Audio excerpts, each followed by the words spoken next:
Hey Mom, it's Bug. So, I just beat that mold creature that killed me last time. I only had to throw one desk at him and shoot him 3 times, and he totally went down. Thank goodness, because he's still the most annoying enemy in the game, in my opinion. He shoots these little spores, and they just hit for so much damn damage. So, you're catching up exactly where I died off last time. I didn't want to make you sit through running back through all of those corridors just to get back to the same place we were before. We just made it through the medical wing, and now we're on the backside of security. So hopefully we can get through those, or we're already through those sealed doorways that we saw at the beginning. And we should enter the security office. And lo and behold, it looks like we are here. So I'm just going to explore these offices. I'm sure there's some collectibles kicking around this place. I just feel like it's probably collectible central. We're getting to the point of the game where I have played this through once, but not twice. So up until that point, I'd actually played through the game twice, and this is about where I quit the game. No, I don't have a key card for that. Okay. This is about where I quit the game for the second time to say, you know what, damn it, I'm going to go ahead and play it for Mom instead. A collectible! Let me read it. Okay, globe. Wolf globe. No unique procedures required. Contact should be limited. Some people feel disoriented after touching it. Item is handmade, set in dark wood. The item is lacquered, hand-painted, and spins freely on all axes. While the continents and oceans are recognizably those of Earth, careful examination has revealed numerous blank and other geographic additions that do not exist on our planet. One of these islands has a city marked on it named Tangential. There are no signatures left by its maker. Physical contact renders subjects dizzy and disoriented, with some reporting a feeling of unfamiliarity with their surroundings. This effect seems to grow worse with prolonged contact, culminating in a sense of listlessness and depression. Suicide has been observed in blank handlers. That's kind of sad, so I think it's a globe that makes you miss a universe you've never been to, or a planet you've never been to. Tanriello. I wonder, I'm sure Tanriello means something. Like, in all of these, it always means something, and that just happens to be a Dr. Darling presentation. Yes, I know where they all are. Ba-bam! Climb up and get a good glitchy view. Yeah, so we're going to hear about the oldest house, finally. We discovered the oldest house while investigating a suspected altered world event case in the New York City subway tunnels. The agents found their way up into the building. Once we became aware of it, it was there. For the rest of the population, it was hiding in plain sight, a slippery blind spot, seemingly discouraging observation.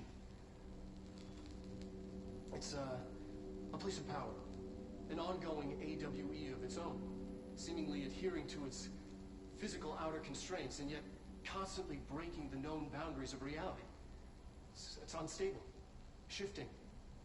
Note, for more details on control points and the research and process to stabilize and secure the core sectors, refer to a separate presentation. I wish we could find that presentation. After extensive research and investigation, the Bureau made the building its headquarters on November 13th, 1968. The Federal Bureau of Control was never out in the open. This was always an obfuscated, classified top-secret operation. So imagine our surprise when the building's observation-resistant aspects began in some unquantifiable way to affect the Bureau as a whole.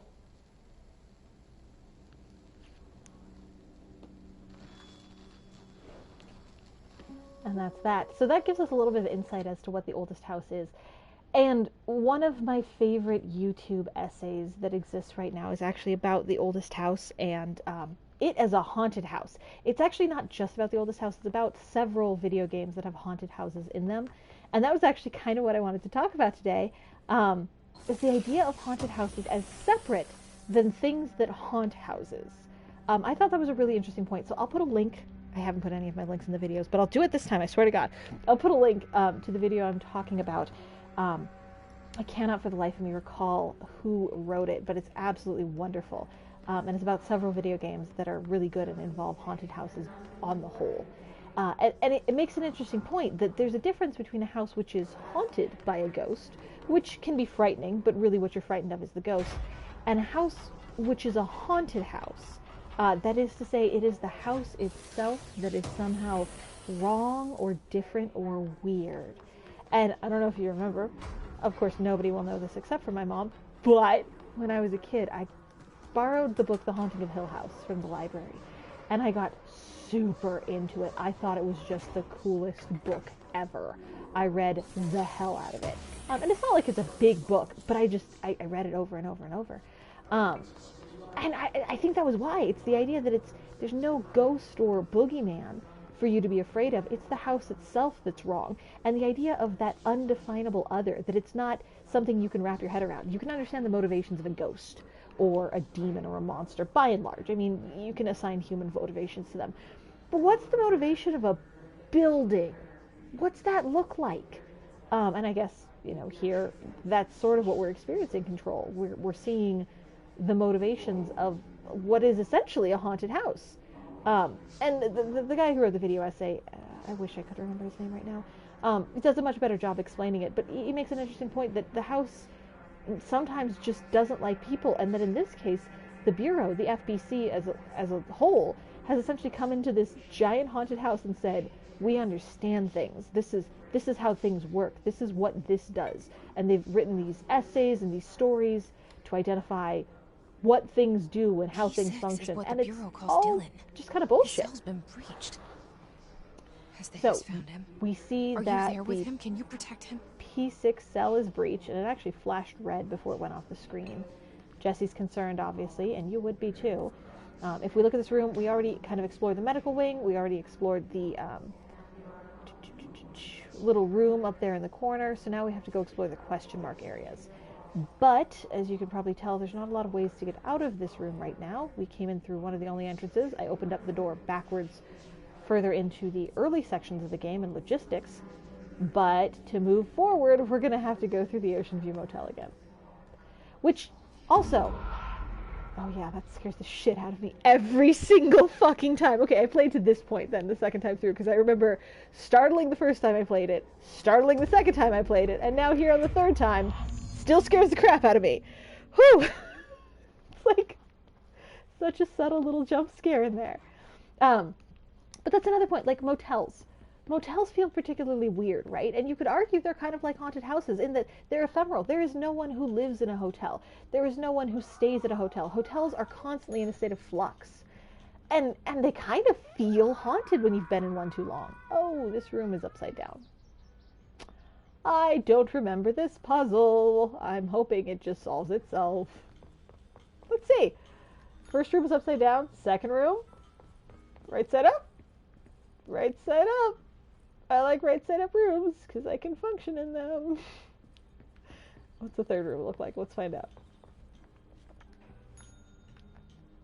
Alrighty, Roo. Let's see. Right side up, and the painting is upside down. So I just have to flip the painting. I like how she just taps the wall and it makes a heavy painting spin 180 degrees on a central axis. I know you know how to hang a painting. You ever had one work like that? You ever done anything like that before in your life? I don't think so. So that was our only mystery for this one. It was a pretty easy one, I think. I think if we go back through the rooms, one of them should have a key. Yep, the first one now has a key. And the painting is upright in all three rooms. Well, I suppose it's upside down in the second room, but it's supposed to be. But it's an interesting fact that hotels are spaces where people stay but nobody lives. I mean, sometimes people live in the hotels that they're running, but really it's not a thing. It's not a place where people are consistently. These posters are interesting. Like I said, I showed you them too. Welcome to Montana, Washington American Airlines. They're very cool. They're very WPA inspired kind of art. In the game for PC. This game actually came out on Xbox, PlayStation, and PC, I think. And on the PC version, there's actually even more posters, and I think there's one that's like Jesse for president and things like that. But I think that's a limitation that they didn't put into the console games because you just have to cut some corners to get it to fit on a console. So we're seeing, we can kind of, like I said, I kind of like that you can sort of see what we're doing. We're seeing some kind of doorway, hallway. That kind of looks like a fire break to me. Let's see where we end up. Not startled by Dylan's face. Hey, look, a fire break! And oh, I love this particular one. It literally just drops the wall. That's all it did. So okay, we're going through before we get crushed to death. It's been a long time since Dylan and I knew each other. I've wondered about him. What kind of man he'd grow up to be. things as hard for him as they were for me. Maybe in here, they were even harder. Yeah, Jessie's kind of lamenting the fact that she didn't get to spend time with her brother. Yeah, I wonder about what the fuck Jessie's childhood was like. But before we get to go into Panopticon, we talk to Langston, who, like every other character in the game, is my favorite character. Is there something I can help you with? I'm Jessie, the new director. I need to get inside. New director? Right. Well, okay. Hello, I'm Frederick Langston, the Panopticon supervisor. It's not the best time for a tour. We have hiss everywhere, numerous cell breaches, and system failures across the board, but you're the director, so here we go. Founded by Zachariah Trench, the Panopticon is our state-of-the-art repository for all altered items. I don't have time for this. Power and... I was told Dylan Faden was kept here. Can you help me find him? Faden? Sure. Darling wanted him somewhere secure and isolated away from people. He's in the maximum security cells, upper level. But there's currently a pressing matter, ma'am. We've got an object of power loose in there. It's wrecking the place. The Benikoff TV, it's a real doozy. Salvador took a team in to handle it, but no one's heard from them for hours. This is a Category 5 OOP we're talking about, and if we don't contain it soon, it will tear the Panopticon apart. And we don't want all those altered items getting loose, ma'am. No, trust me. Dylan's in there. Open the door, Langston. I'll handle it. If you say so. I usually tell first-timers not to touch anything, so, just do that. Here, I'll get the door for you. And please, ma'am, call me Fred. Thanks, Langston. So I pulled it up really quick while that cutscene was running. The video I'm thinking of is called Control, Anatomy, and the Legacy of the Haunted House, and it's by Jacob Geller. And like I said, I really will try to put that up in the link list so other people can watch it, because it's amazing. It's one of the best videos I've seen in a long time. Langston is particularly interesting to me. I like Langston a lot. He seems a lot more human than a lot of the other characters we've run into, and I think part of that is, I mean, Arish seems human enough, but unlike Pope or Marshall, when you said your name, that you're the new director, he actually seemed surprised. So did Simon. And I feel like that has something to do with Pope and Marshall actually becoming the director, or the heads of their department. Like somehow they already knew or something. I don't know. So this is the Panopticon. Cool beans, right? Verticality. We're thinking in three-dimensional space. It's awesome. So we have a fire break coming in, and then I don't know if we have fire breaks going out, but there's several levels to this process. We don't have to go through them vertically necessarily, or well, we do have to go through them vertically because we're confined to three-dimensional space. We don't have to go through in order necessarily. I think we're going to end up on the elevator to the 4th floor, and then it becomes a bit of a pain to actually get to floors 2 and 3.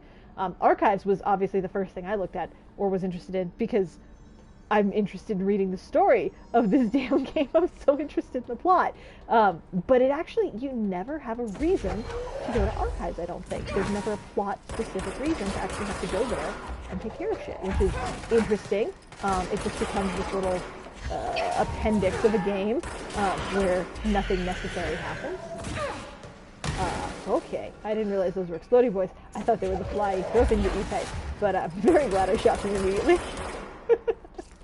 Alright, so we're headed this direction, and there is an underside to this bridge, but I think there might be some boxes down there, but they're essentially all empty, the undersides of the bridge. It's just like a 2-layer Bay Bridge type situation, and yes, that's the first thing I thought of when I saw a 2-layer bridge.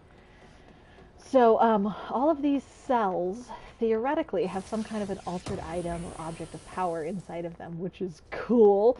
You don't get to see into all of them.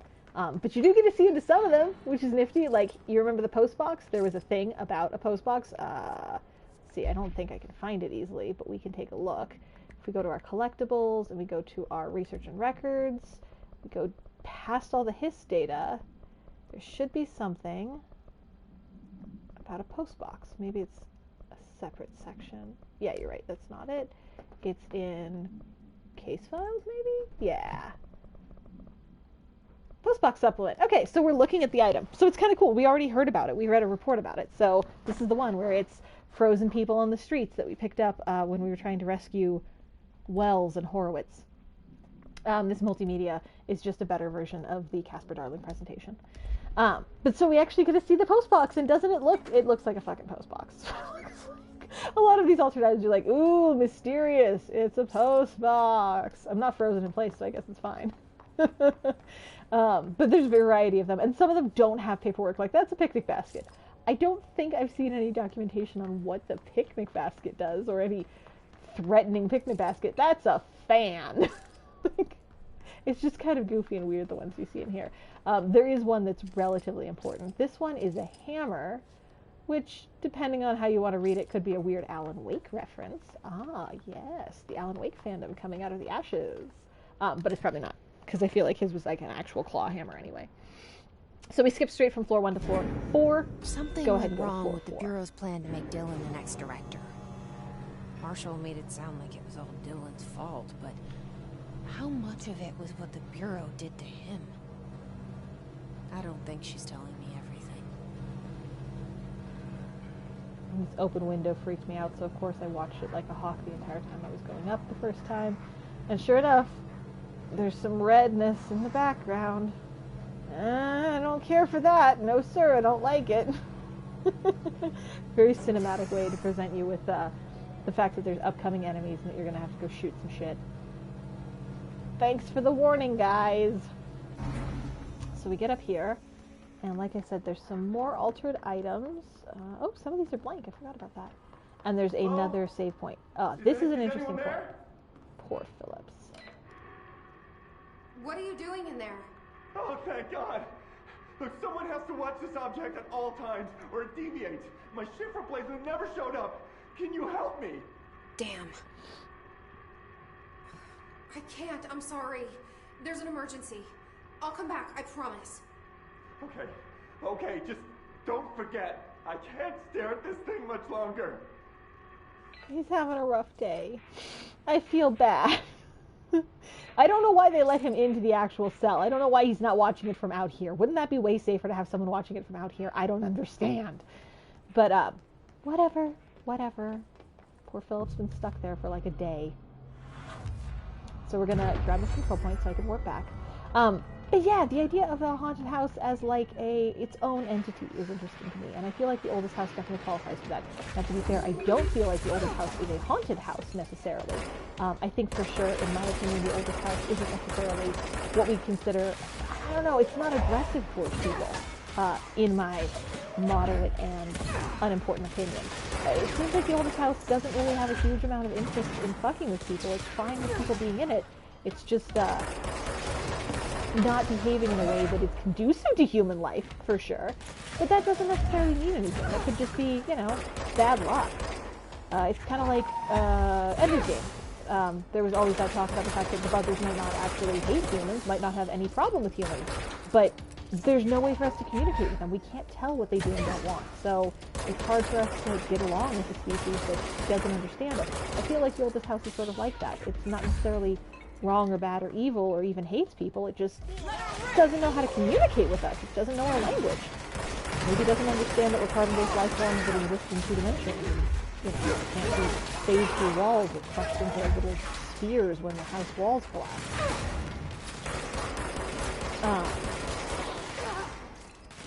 But that idea, I think, is pretty interesting. There was a lot of talk in that particular video essay that I talked about how is this kind of being bad or evil or hating the people in them, and I don't feel like that's what's going on with the oldest house.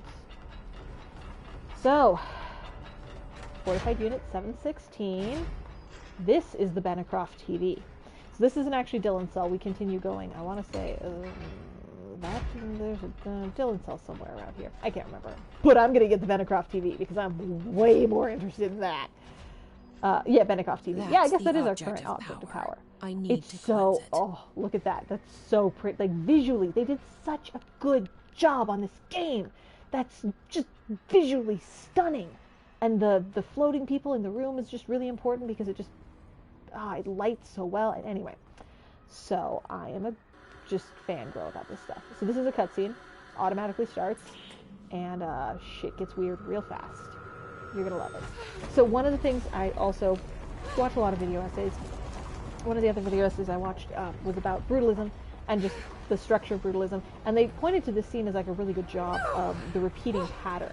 This spiral hallway that you get sucked down is a really good display of that. Yes, you saw right. Everything went a little labyrinth on us here. It's an interesting point that if you go back and look at a lot of the rooms that we've been through in this game so far, it's really hard to conclusively say that this was intended to be a floor, and this was intended to be a wall, and this was intended to be a ceiling.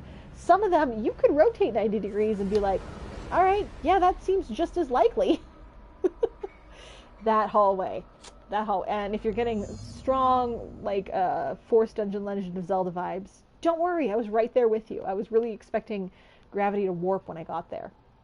So this is kind of a cool space, like I said. So here's like a desk with a chair sitting upright, and there are some desks with chairs on the wall, and I think there's some on the ceiling. And just as you look around this room, you're like, okay, yeah, no, this is not necessarily a floor or a ceiling. I'm not sure where we wanted the floor or the ceiling to be, guys. I don't know what our intent or purpose was. That plant's growing sideways. Huh. There's a lot of just subtle stuff like that in Control that I love. So this could be a ceiling fixture. Those stairs that I'm walking up could be, you know, weird, funny ceiling stairs, I guess. This area. So we're going to go into the spiral hallway. And hopefully I'm not going to die again, because this was one of the first bosses that really caused me angst. Most of the bosses are semi-optional. I think this one's required, and I did not care for him at all. So I've got a room with some floating dudes, and I'm going to, I want to say this won't work. Yeah, it doesn't do anything. I have to trigger it by jumping in there. So this room becomes a giant boss battle, and let's see how I do it, folks. Alright, does that work now? Nope, gotta get to the floor, gotta actually trigger everybody. Alright, guys, alright, I'm here, I'm fucking here. Come down and fight me, goddammit.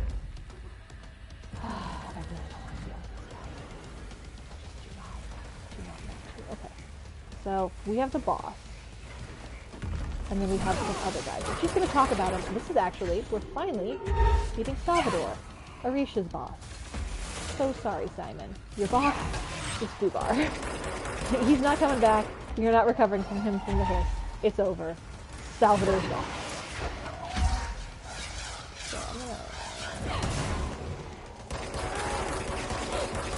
So in my opinion, the trick to the predominant, or the first whole section of this fight, is to just avoid the hell out of Salvador and just kill his minions off while you can and leave the health lying around for yourself for later. Because he hits hella fucking hard. Like, you saw that, he just took out that pillar. I don't want to be in the way of that. It's like, yeah, it's like 90% of my health if he hits me. I do not have the time for that noise. So, avoid is the name of the game, and honestly, I already have to go through and pick up a ton of health because I already got myself severely damaged. Ugh. Ugh.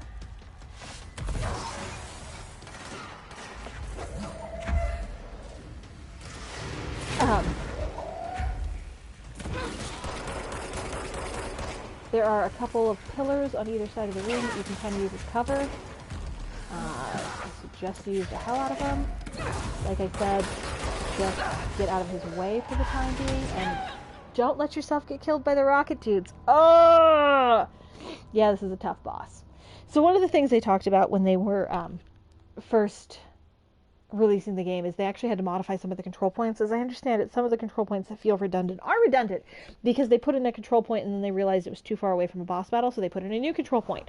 They're talking about, or I don't know if they're actually seriously considering it, but people are talking about how it would be really great if we had some control points directly outside of some of these more difficult boss battles, because I'm going to have to run in from the 4th floor of the Panopticon, and luckily the 4th floor of the Panopticon is pretty close to this boss battle, but when I get to the one with the anchor, which will probably take me 3 or 4 tries to beat, you will see that the nearest control point to the anchor boss battle is further away than I would like.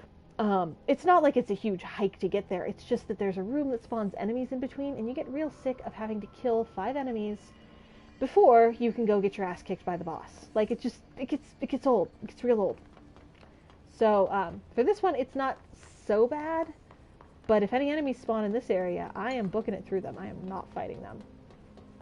And that becomes annoying. So we're not on the 5th floor yet, obviously. But we will be. We will be as soon as I get my life together and kill these fucking dudes. When we first walked into this room, you remember you had the floaty people in, I think it was not this room, but the next? Yeah, it must have been the next room. Now that room doesn't even exist. It jumps straight into this weird spiral room. And the room that we were in is gone. We slid down that wall to get here, remember? It's just like totally rearranged the layout of this room. If you want, pause it, go back and look at the old layout of how I got in here and how the Benikoff TV originally warps the room. It's very flippin' cool. Like, that kind of rearranging of the architecture of the actual gameplay just brings me such joy. It's so much fun. So few games can pull that off successfully. Alright. Come on, bring it. Kill me. Oh, now I can shoot him out of the sky, huh?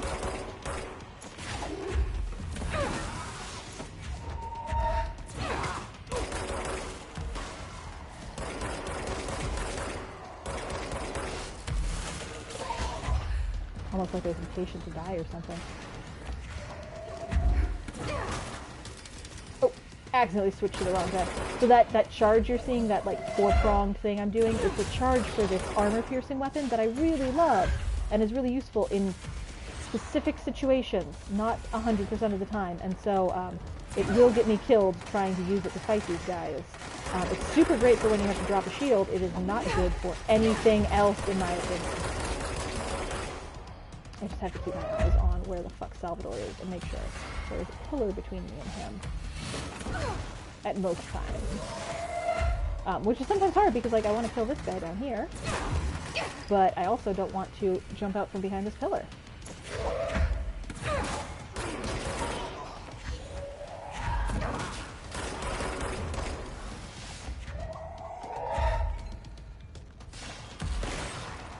Yeah, I am being a little cowardly about this, for sure. That's definitely what I'm doing, and I'm fine with it.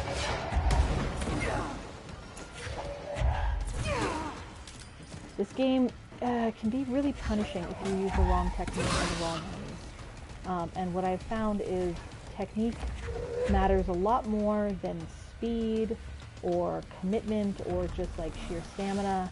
You really have to pay attention to how you should be fighting the enemy. And unfortunately for this guy, the how is a little bit slow and tedious, like I said. Oh! Fuck you, wherever you are.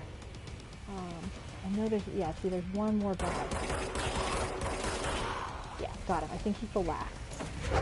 So now I should just have Salvador to contend with. I tried one shot off at him, and you can see it does a good amount of damage.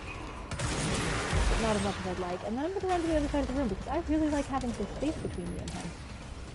Honestly. Okay, so Pierce will drop his entire rock shield. And if I can get another shot off while his rock shield is still down, it does damage. Oh, but he's already prepping. Throwing shit. Oh, don't get stuck, don't get stuck. Get behind a pillar, dumbass. Oh, okay.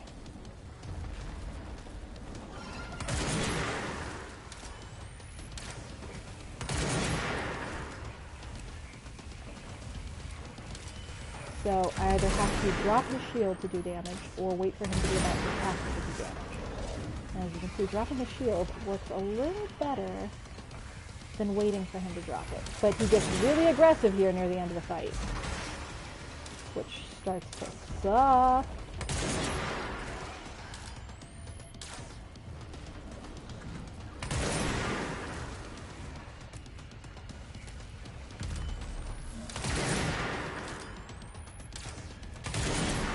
Yeah! That thing was Salvador, the head of security. His team didn't stand a chance against the Hiss. No one here does. So I'm getting a couple items, and I pick up, I think his security card was what I picked up there. And now I can touch the TV and deal with it.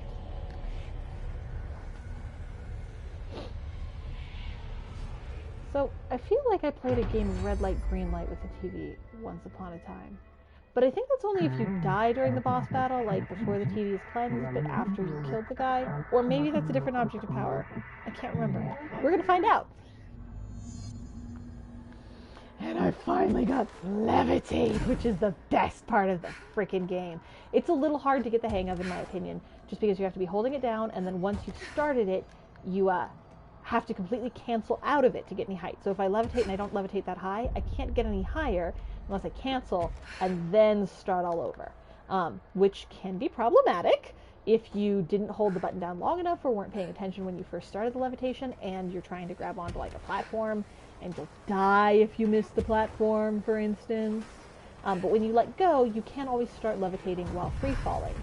So I can levitate forward, juke, and then when I free fall, drop from a height, and then levitate at the last minute to prevent myself from breaking both ankles, which is important because Jesse with broken ankles wouldn't really be able to kill the hiss.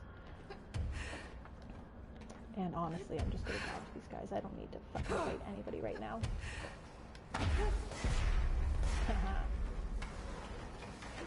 Eat my dust. You start getting a little bit better as you play the game at dropping levitation at the right times so that you end up on a platform where you can, in fact, land before, you know, trying to go to a platform that will definitely get you killed. Don't let your reach exceed your grasp, basically. And we're here. Good enough for me. Newsflash, APB. The hiss static attempts to reach us. Our broadcast must survive. The board's in trouble. I don't care as much as we probably should. Dealt with the TV. Now I can find Dylan. So the first thing I did was obviously use levitate to try to get over there, and there's nothing cool over there, I don't think. Maybe it's a hidden area. I don't remember. You can kind of still shoot forward while in the air. Yeah, it's a hidden area. So there are hidden areas throughout the game that are not necessarily that hidden. I mean, who wouldn't try to go there, right? At least I definitely would 10 times out of 10. But it gives you an ability point so you can upgrade your skills. There's a lot of hidden areas throughout the game, and they're easy to miss. And some of them are early on in the game where you wouldn't have thought there was a hidden area because you weren't looking up. All right, so this is more information about the anchor, which is actually the thing I was bitching will probably kill me several times. I'll read it to you. The crew of the White Ocelot first encountered a strange spherical phenomenon while fishing in the blank. Witnesses described it as a black sphere with a faint light behind it. It hovered just off the bow of the ship. The crew blanked by throwing a tin button, which disappeared into the sphere. Soon after, the vessel lost structural integrity. The ship's metal rusted and fell apart within minutes. As the ship sank, the sphere lowered into the water. A passing fishing vessel called Blank rescued the 4 surviving crew. Agents were dispatched to the White Ocelot's last known coordinates, Blank, and began diving operations. On the ocean floor, agents found the sphere. The ship was entirely destroyed except for its anchor. As agents lifted the anchor off the ocean floor, they noticed the sphere behaved in conjunction with the anchor, moving and stopping as one. Contact with the sphere was avoided, but handling the anchor proved harmless. The item was transported by the Blank to the U.S. port of Blank. Upon arriving in New York, it was brought to the Bureau via Blank. So, it's an anchor. We call it the anchor, but really the altered object is the sphere that follows the anchor, is my understanding. I don't know. We got a new something in here, but I don't know what it was, and I'm not really going to look. And we got a new case file about the Benikoff TV. So once you capture an object of power, which is basically an altered item that gives you superpowers, then you get an explanation of it. So, the Benikoff TV. No unique containment procedures required while bound. A CRT television built by the Benikoff & Sons Electrics. The screen is still functional. The object can levitate itself off the ground to a maximum observed altitude of Blank. When bound, the object allows para-utilitarians to harness this effect for their own use. See report Blank for the results tested with prime candidate Blank. That's going to be Dylan. The object is currently bound by Blank. The object was first discovered in a local news story from Blank, Kansas. A figure had been seen Blank over buildings. The Bureau dispatched agents to the town who discovered a man named Blank had bound himself to the object. Mr. Blank was detained, see case blah, and the object was brought to the Bureau for study. So I think this was probably bound by Zachariah Trench, just based off of the object is currently bound by and the name being real fucking long. But at some point they had Dylan trying to use this to see if he could functionally use it for whatever. So para-utilitarian, I don't know if you caught that, but para-utilitarian is what they refer to people who are able to bind objects of power. And that's a whole other kettle of fish. I think probably a lot of people here are para-utilitarians, because you wouldn't be working for the FBC unless you had a nose for weirdness in the bizarre, in my opinion. So let's get out of here. Yeah, this immediately spawns here. Oh, it immediately spawns floaty hits too. Hi, boys.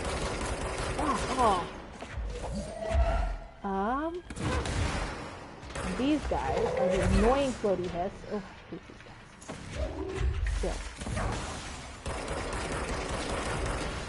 She's the one who launched stuff at me, and I tried to shoot them. And I'm in this hallway without a lot of flipping cover, you know? Okay.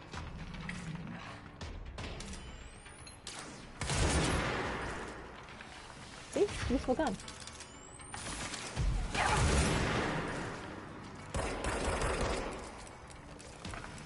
Oh my gosh, okay. Am I really gonna die to these guys because I can't dodge well enough? Possibly. Possibly. And oh, I had his whole shield down and I wasted it because I wasn't paying attention.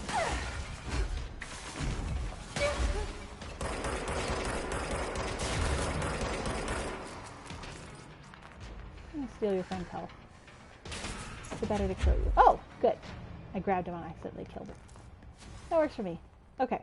So that's it for the hiss. The reason I wanted to kill them is because I happen to know for a fact there's a file over here. No, I just needed to be there. Thank you. So this file is postbox procedures. So this is again about the postbox.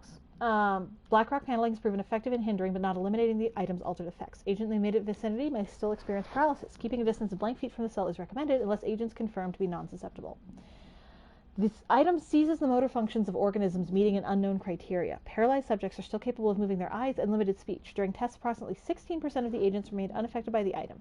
Age, gender, race, height, weight, blood type, eye color, clothing, place of birth, diet, heart rate, socioeconomic standing are all factors proven to have no correlation to the individual's vulnerability to the item. Victim states of mind are recorded during the onset of paralysis, but no emotional correlation has yet been found. Just more about the postbox. I find that stuff super nifty. I don't think there's anything over here, except I always love seeing this. It's a janitor bucket. Anytime I see the janitor stuff, you know, you think of Ati, and it just makes me happy.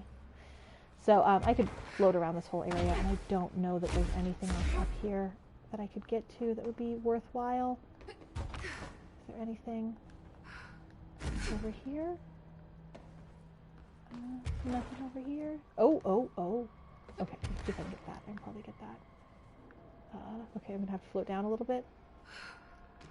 Oh yeah, I got it. Paper lantern supplement. Hell yeah, I'm so flipping good. Okay, let's read the paper lantern supplement. I'm gonna have to actually go. There we go. The lantern was discovered at the street-side ramen shop in Tokyo Japan named blank. The shop gained immense popularity due to this item, the shining beacon hanging in its doorway. A visiting documentarian was similarly enthralled by the crimson luster of the lantern. It helped it find international acclaim through a television series highlighting the world's finest restaurants. Audience interest in the lantern brought it to the attention of the Bureau. Soon the lantern was found its way here. As I write this, I sit beside this very item. The light is so comforting, so familiar. It reminds me of summer nights when I was a boy. The sun setting, the air warm, the chittering song of the evening incense. The lantern knows we all want to feel safe, home, secure in the knowledge that the world won't change and neither will we. We'll be young and happy forever here in its glow. Appendix. The author of this document was detained shortly after this case file was distributed. Individual handling of this item is now prohibited. Information in this document may be compromised by the author's obvious infatuation with the item. Alright. So I don't know what the object does, but I think it has some psychological effects based off of that story. Just seems like maybe it's psychologically damaging. Anyway, the takeaway from all this is now we can fucking levitate, and oh my god, I'm gonna use my powers for evil to break the game and get into every gosh darn place they don't want me to be. But first, let's go to Dylan's containment cell. Because I guess I should play the game in the order that it was intended to be played in or some shit. So hard. So hard when I just want to go exploring. Like, do you want to know what's on level 2? Do you want to know what's on level 3? Do you want to know the Alan Wake Easter egg? Because I was pretty hyped when I found the Alan Wake Easter egg. Somebody told me it existed, and I was like, what? I need to know. I must know everything. So, we're checking out some of these items over here. There's a swan boat. That's something we get told more about. That is a balloon. A creepy balloon. Drips black stuff. I mean, you can't see it here, but I know it does.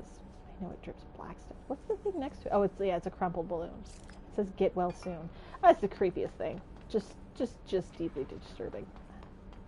Let's see. This is a water cooler. Interesting, but not that fascinating. This is a crowbar. Super not fascinating. This is a dead dude. Looks like we're near the P6 cell, doesn't it? So close. And let's go see if we can get my brother. So we have to wait for that door to close, because again, fire breaks everywhere, for this door to open. And it looks like a not good time, just based off of what I'm seeing so far, you know. Let's open this box. Oh. I mean, who uses doorways when you can just climb over walls, right? Hello? Can you hear me? Jesse. Well, Are you that's there? not him. Jesse. Emily? He's gone. Dylan isn't here. He might be nearby. Or maybe the hiss got to him. I don't know. Jesse, listen. Dylan's here. With us. He just walked in. He says he is giving himself up. He's been affected by the hiss, but he is different than the others. We must isolate him. I'm on my way.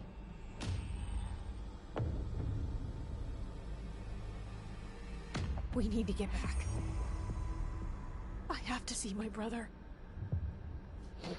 So I can either run directly back or do some fighting in this room, and I'll probably do the fighting in this room because I know that it doesn't actually matter how fast I go back to see Dylan because it's a video game. That stuff doesn't actually matter.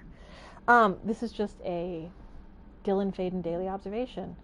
It looks like it's a boring fucking day. Gets out of bed, uses toilet, returns to bed, asks for the TV to be turned on. We turn on the TV, lunch is brought, breakfast leaves, eats lunch, begins talking to self, becomes upset, throws lunch tray, sedated, television turned off, sleeps, television privileges refused due to hostile behavior. Not the kind of shit that a kid should have to go through, or an adult. Okay, we've got a new board thing about control points. Let's listen to that. We reach/tether through control points into the bureau/house. Nexus/threshold/area codes allow for access. You can translocate/fast travel/construct through the control points. Basically, this is just to tell us that we can use them for ability upgrades and item upgrades, as far as I'm aware. I think that's all that's really intended for. I still don't have a level 6 security card. Mother of Christ! Yeah, if I come in here, I end up getting a bunch of enemies spawned, and I don't think there's really that much useful in here. There might be like some documentation or something, but let's do it anyway.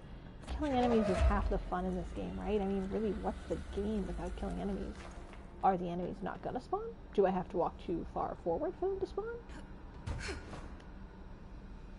I'm gonna go get that box on the roof of Dylan's cell. Anyone? Bueller? So you lived here. It's a shitty place to live. I would be a little weird too if I were him.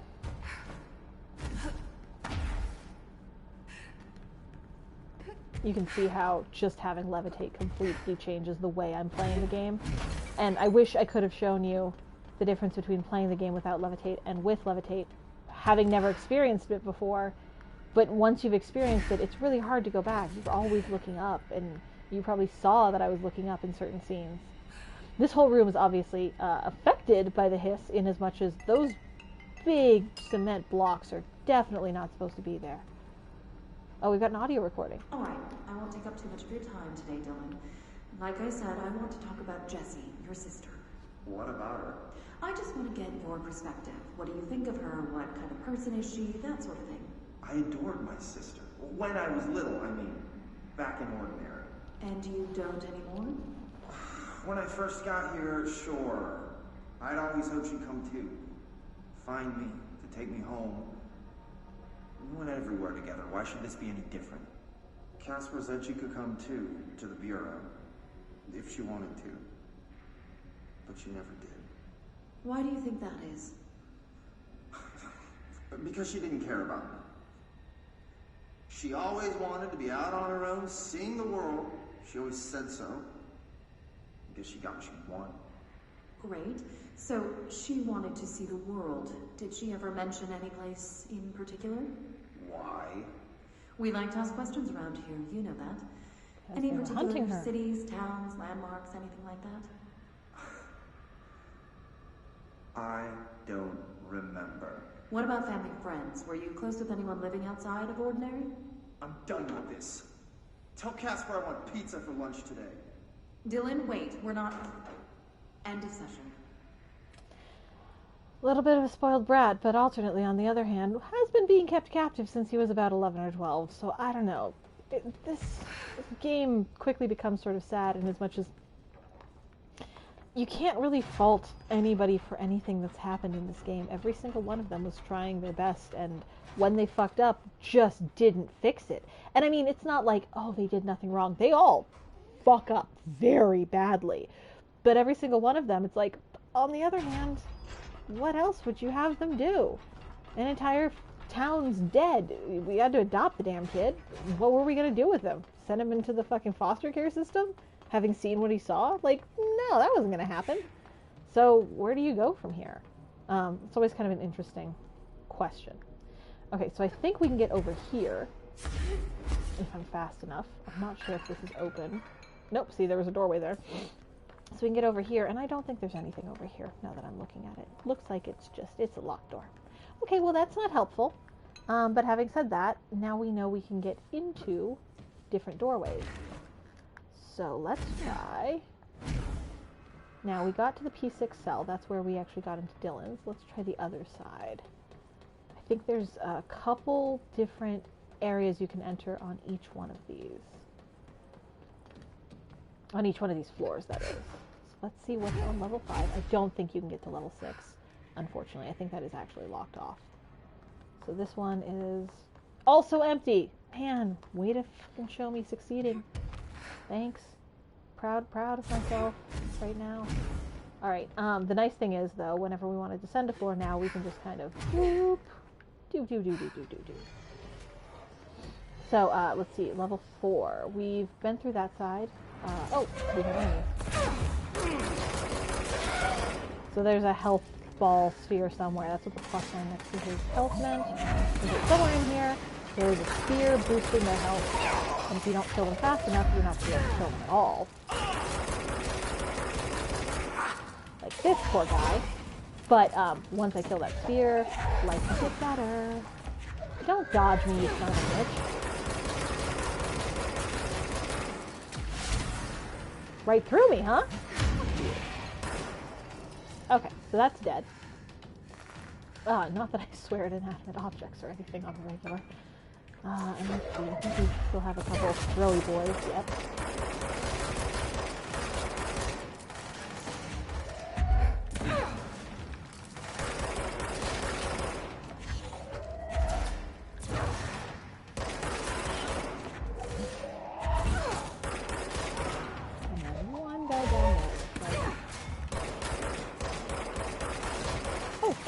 Down there. Hello, friend.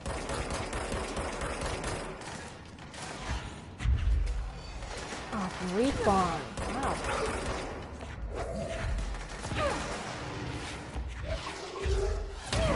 Oh, I threw it right in my own face. That was a good move. See, like, I actually had that. I picked that up, and I forgot there was a killer between me and, you know, everything. Those guys that shoot the rockets, really least favorite characters in the game. Just do not care for.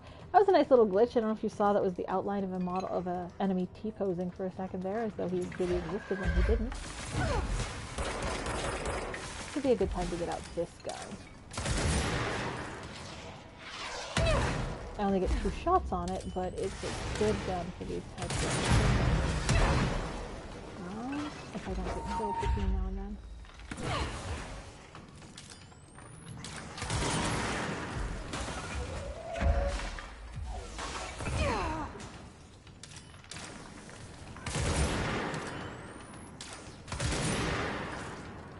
I should try to use those guns more frequently and actually change between them appropriately, but I'm lazy.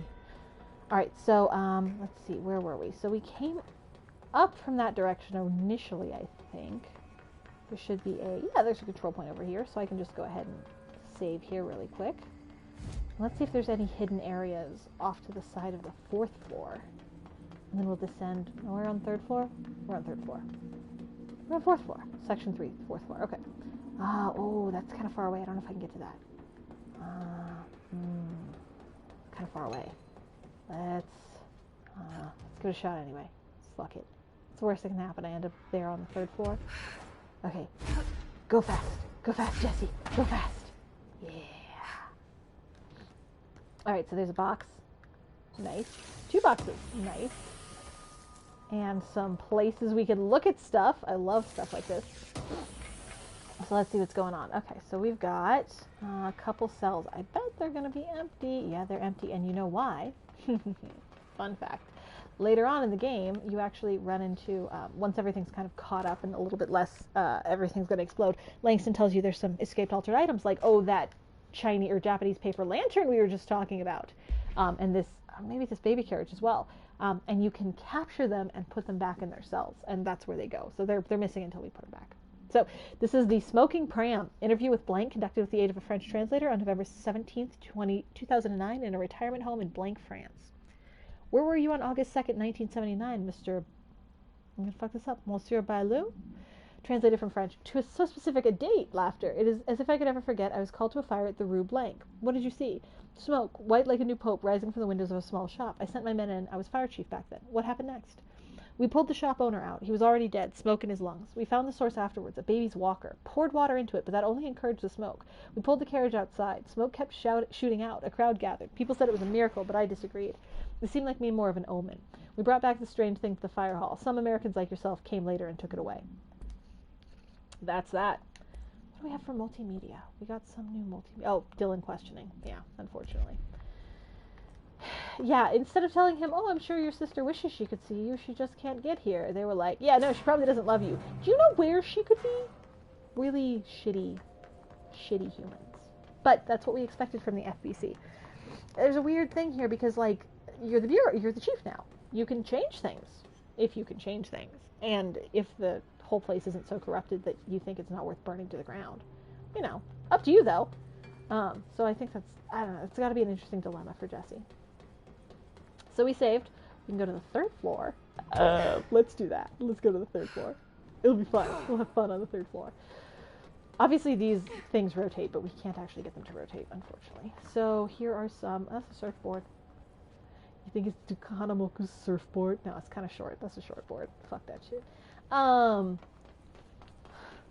So there's some more empty sections in here. Yeah, I think these are just where we're going to house altered items once I find them or prevent them from being all evil and shit. Let's see if there's anything else on this floor we can get to. It looks like on the other side. So this whole floor, remember, is not accessible via elevator. So the only way to get to this is go to the top and drop down or float up from the bottom. And there's something there. Let's see what that is. Alright, this looks like it's just a little blank ass section. Okay, no big deal. But I swear... Is that it there? Or did we already go there? There's one where it's kind of got these funny shuttered windows. So you can see her open, but only from one direction. This is kind of some weird, cool, yeah, we already saw that, I think. God, it's so frustrating. You have to keep going back and checking. Like, did I see that? Did I go there? Did I explore that? Yeah, this is nothing. Okay. So then let's go back over here. Checked out that whole area. We checked out that whole area. I feel like maybe it was the 4th floor that has the weird shuttered windows. Because all those little squares that you're seeing with the hexagons on them are shutters, and they can be turned at like a 45-degree angle. Let's try the 2nd floor. Fuck it.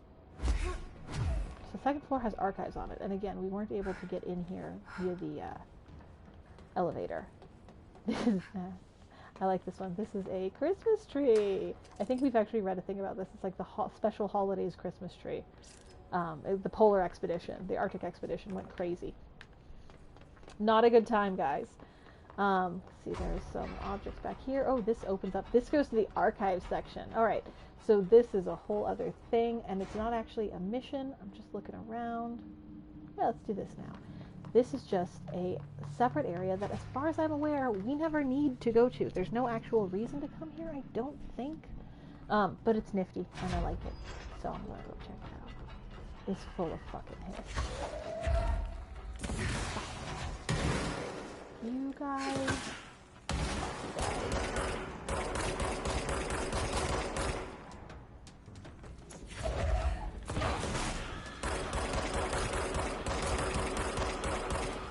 Why are you being so weird? Just come over here and try to kill me already. I keep hitting innocent bystanders that aren't you. Thank you. So I think this area might have some records in it that are interesting. That's kind of a story right there on its own. You're gonna say, oh, poor schmuck, that happened. These are offices theoretically for the Bureau archives, and I don't know that anything important ever happens here. What you're seeing there is a very angry astral spike on the floor below me that just roams this whole area. And like I said, you can't kill astral spikes. So it's just kind of a low-grade constant threat. I think it actually does do damage to these hits as well if they get in its way, but most of the time they don't.